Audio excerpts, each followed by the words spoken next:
আমি আজকে এসেছি ভাগীরথীর মূল ভাগীরথীকে দেখানোর জন্য। পদ্মা থেকে মুর্শিদাবাদের ধুলিয়ানের কাছে যে নদীটা, এই যে সরু নদীটা এসছে, এটা মূল ভাগীরথী। এই যে ভাগীরথীর উপরে ব্রিজ, এইদিকে হচ্ছে লবণচুয়া আর এদিকে আহিরন। এবার ভাগীরথীতে জল পেত কোথায়? দূরে দেখা যাচ্ছে ফিডার ক্যানেল দিয়ে জল আনা হয়েছে ফারাক্কা ব্যারেজ থেকে। এই যে হচ্ছে গঙ্গার এখানে যেটা মূল স্রোত ভাগীরথী, ওই অদূরে দেখা যাচ্ছে ফিডার ক্যানেল এসে মিশেছে ভাগীরথীর সঙ্গে। যদি এই ফিডার ক্যানেল না থাকতো তাহলে কিন্তু জল পেত না। কি সুন্দর একটা জায়গা মুর্শিদাবাদ জেলায়।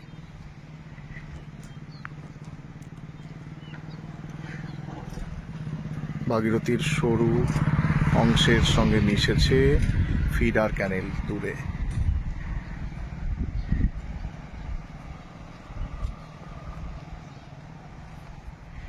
এইটা কিন্তু ফিডার ক্যানেলের জল, কারণ ফারাক্কা থেকে ক্যানেল কেটে ভাগীরথীকে পুষ্ট করা হয়েছে।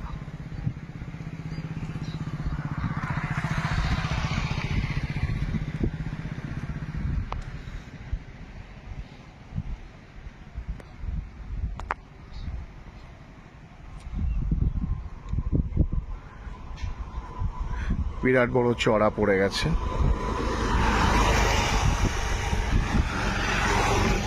দূরে।